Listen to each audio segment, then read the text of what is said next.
फिर अगला पॉइंट, जैसे कि डेमोक्रेटिक प्रोटेस्ट को ट्रीट किया गया, और इसमें भी आप डिस्काउंट ले लो कि हो सकता है वही लोग गलत हो, शाहीन बाग में बैठे लोग गलत हो, सिंगू बॉर्डर में बैठे किसान गलत हो, पर थे तो अपने ही देशवासी। शाहीन बाग में अपने ही तो बैठे थे जिन्हें आपने पाकिस्तानी बोल दिया, सिंगू बॉर्डर पे अपने ही किसान तो थे जिन्हें खालिस्तानी बोल दिया, और लद्दाख में तो आज तक बैठे, उनको तो कुछ बोला भी नहीं है। और ये सब तो फिर भी प्रोटेस्ट थे।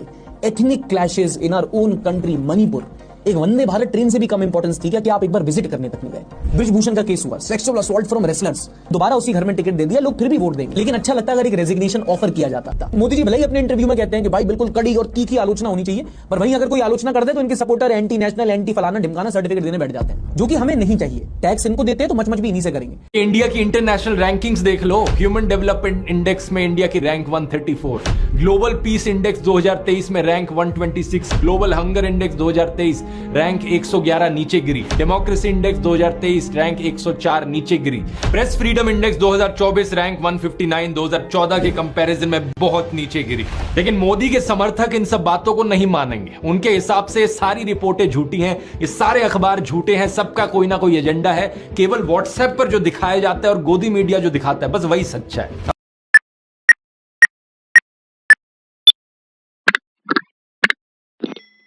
हेलो एवरीवन, आई होप कि आप सब अच्छे नहीं भी होंगे तो अच्छा ना प्रिटेंड तो कर ही नहीं होंगे भाई साहब।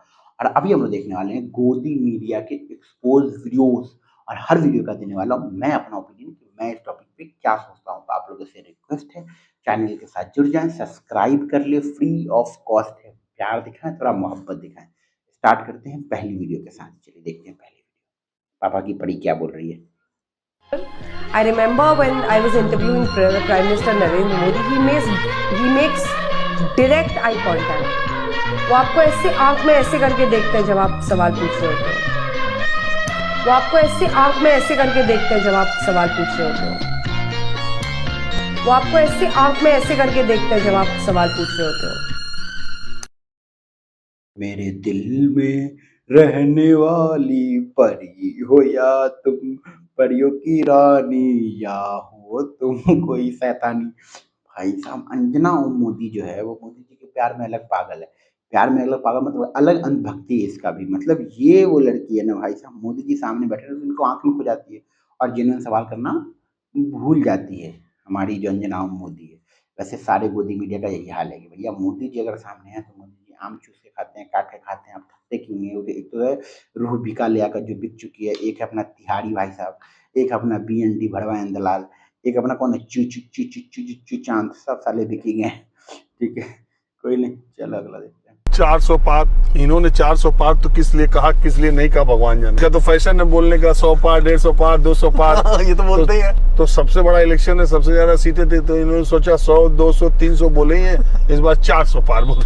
400 पार इतना इनके लिए मुश्किल हो गया जब इनके कुछ नेताओं ने कह दिया संविधान बदलना चाहते हैं या संशोधन कर देंगे या आरक्षण खत्म कर देंगे। वो एक क्लास में तो बहुत अंदर तक बैठ गया, खासकर SC और ST के दिमाग में ये बात आ गई। क्योंकि देखो, हिंदू धर्म से, भगवान श्री राम से इस देश के दलितों और STs को कुछ नहीं मिला। अगर मिला होता तो ये स्थिति नहीं आती। तो उनको 370 से भी कुछ न मिला। उनको इस सब से कोई लेना देना, उनको जो कुछ मिला है वो बाबा साहब ने दिया है। उनका भगवान एक ही है। उनको ये लगा कि ओ भाई कहीं ऐसा तो नहीं ये सनातन, ये हिंदू धर्म और ये 400 पार के बाद फिर वही दास्ता की बेड़ियां की जंजीरें, ये नैरेटिव गया है उसमें ऐसा। हाँ, उसमें गलती विपक्ष की नहीं, सत्ता पक्ष के ही लोगों ने कहा, उन्होंने खुद ही बोला, उनके नेताओं। तो ये मैं नजदीक तक, अंदर तक देखता हूँ, ये बात का असर गया और इसने बीजेपी को कहीं न कहीं इन वोटों में डेंट पहुंचाया।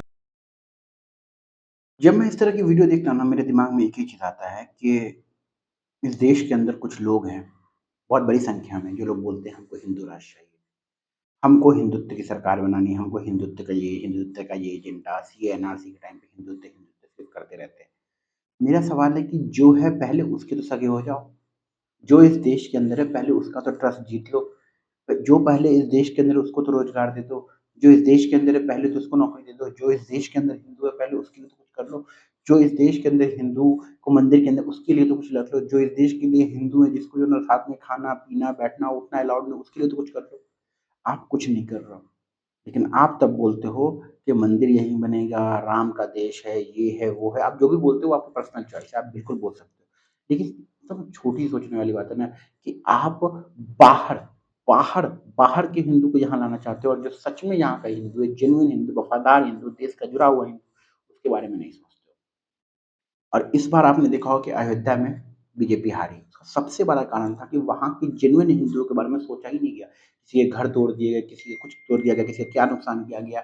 और सबसे बड़ी बात, पूरी दुनिया में दिखाया गया कि भैया हमने राम मंदिर बना दिया। पूरी दुनिया में तो राम मंदिर दिखा, वो रोड, अब वो घर जो टूटे, कितने लोग बेघर हो गए वो तो नहीं दिखा, कितने माँ बाप बेघर हो गए, कितने बच्चे बेघर हो गए, कुछ नहीं दिखा। वैसे हमेशा से होता है, दिल्ली के अंदर जब भी कोई प्रोग्राम होना होता है तो सारे गरीबों का घर झुग्गी छुपा दिया जाता है, पर्दे डाल दिए जाते हैं। गुजरात के अंदर होता है, गुजरात के अंदर पूरे झुग्गी झोपड़ी को घेर दिया जाता है, लेकिन कभी कोई जनता उस पर नहीं बोलती। जनता पगला चुकी है, अंधभक्त हो चुकी है, और जो एक दो सवाल कर रहे हैं उनको भी गधा ही बोला जा रहा है। चलो, इसीलिए ये लोग जो है ना भीमराव अम्बेडकर साहब, तो भीमराव अम्बेडकर साहब ने ऐसे कानून बना दिए जिसकी वजह से आज वो इस देश के अंदर सस्टेन कर पा रहे हैं, जी पा रहे हैं, जिंदा हैं। नहीं तो अगर इन लोगों के पास होता ना, मार दिए होते इन लोगों को। चलो, आपको क्या फिर बताना है इसको।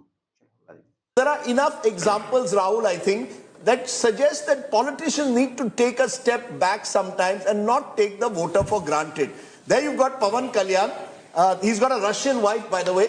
I think she's his third wife. She's a Russian. Yeah, that's his third wife. And she's there with Pawan Kalyan. One from a margin of 7. Okay, we need to take a break at this point. I need to take a lunch break. But Preeti, Rahul, Pradeep and others, I'm sure, will continue. It's been fascinating. Because men will be men. बस इतना ही बोलूँगा कि Russian का नाम लेते हुए भाई साहब को वॉशरूम क्यों याद है, इसका मेरे पास कोई जवाब नहीं है। वैसे बहुत बहुत मुबारक हो पवन कल्याण को, भाई साहब गजब का जीता है, गजब जीता है भाई साहब। चलो, which poll are you most concerned about in terms of potentially getting something wrong? Where do you have the highest confidence? Where are you most concerned? Concern in West Bengal and confidence in Uttar Pradesh. He still has a fabulous track record in terms of polling. Now you made him, oh God. No, but the thing is, listen. You get it all Arey sir, no, kya baat kar rahe hain? Pradeep, come on. Here's the thing. Here's the thing. You know, in life you can't get all right, okay? ये है exit poll का over confidence, ये है exit poll का over confidence. इस तरीके से दिखा रही थी कि मोदी तो 400 पार है, कांग्रेस और इंडिया अलायंस जो होते हैं जिससे खत्म ही हो जाएगी। इतना ज़्यादा सीट लेके आ रही है कांग्रेस, बीजेपी इस बार ऐसा दिखा रही थी। ठीक है, यूपी में लो कॉन्फिडेंस था, यूपी में कुत्ते की मौत मर गई। कलकत्ता में था, कलकत्ता में कुत्ते की मौत मर गई। तो ले दे के जो भी हुआ, जैसा भी हुआ, मतलब कि एग्जिट पोल वालों का कट गया। और उसकी वजह से सबसे ज़्यादा नुकसान किसका हुआ? इस देश की आम जनता को। वही बताऊंगा कि कैसे हुआ। चलो, अगला देखते हैं। मंदिर बना वही जगह जहां 550 साल बाद मंदिर बना, उस सीट पे बीजेपी को वहां की जनता ने हरा दिया है। अब इसके क्या मायने हैं? बीजेपी को हार का सामना करना पड़ा है उस धरती पर जहां भगवान राम का मंदिर 550 साल बाद बना। अब यह देश की जनता तय कर रही है कि उसको क्या चाहिए। यानी राम मंदिर की इंपॉर्टेंस नहीं है। राधिका खेड़ा, इसके मायने ये है, आप राम मंदिर बनवाइए, 370 हटवाइए, लेकिन जनता कह रही है नहीं, हमें नहीं चाहिए। उस सांसद को, उस पार्टी के सांसद को वहां हरा दिया है चुनाव। अमीश जी देखिए, अमीश भरवा एंड दलाल जी, प्लीज एक मिनट मेरा बात ध्यान से सुनिएगा। मैं ये बात आपके लिए बोल रहा हूँ। हारी बीजेपी है, लेकिन मिर्चा आपको ऐसे क्यों लग रहा है? आप इस तरीके से, और आप देखिए, मतलब मालूम कुछ कोई अगर ऐसा हो ना, तो ये लोग वहाँ के हिंदू को भी घटिया साबित कर देंगे। बोल देंगे तुम लोग जाहिल हो, तुम लोग राम मंदिर देने के बाद भी वोट नहीं की, तुम लोग देश के सगे नहीं हो, तुम लोग देश के साथ गद्दारी की हो, ये की हो। ऐसे भी इल्जाम लगा सकते हैं, और ऐसे वीडियो आपको देखने को मिल भी गए होंगे इंटरनेट। इन लोगों के लिए राम मंदिर इंपॉर्टेंट नहीं है, इन लोगों के लिए जो ना कुछ और मुद्दा है। राम मंदिर से बढ़कर क्या बड़ा मुद्दा हो सकता है? भाई बिल्कुल हो सकता है, आपका घर छीना, उन्हें घर तोड़ दिया गया, उनको मुआवजा नहीं मिला, उनको बर्बाद कर दिया गया। आप 100 साल से कहीं पे रह रहे हो, आपका पूर्वज 100 साल से पूरा खानदान वहाँ पे रह रहा है, आपके घर को उजाड़ दिया जाएगा, आपके सपने वहाँ से जुड़े हुए हैं, आपका रोजगार वहाँ से जुड़ा हुआ है, और आपको उखाड़ के फेंक दिया जाए, कैसा लगेगा आपको? ये हुआ था अयोध्या के अंदर। सबको तो, पूरी दुनिया को तो राम मंदिर और राम मंदिर और राम मंदिर और राम मंदिर दिखा, पूरी दुनिया को तो राम मंदिर दिखा, लेकिन राम कहते हैं ना बिहाइंड द स्टोरी किसी को तो दिखा नहीं। कितने घर तोड़े गए, कितने लोग को जो ना बेघर होना पड़ा, वो तो किसी को नहीं दिखा। दैट इज द रीजन कि बीजेपी वहां हारी। अब आपका क्या ओपिनियन इस चीज को लेकर कमेंट में बताइए। मिलते हैं अगले वीडियो में, चैनल से जुड़ जाए, अपना ख्याल रखें, बाय बाय।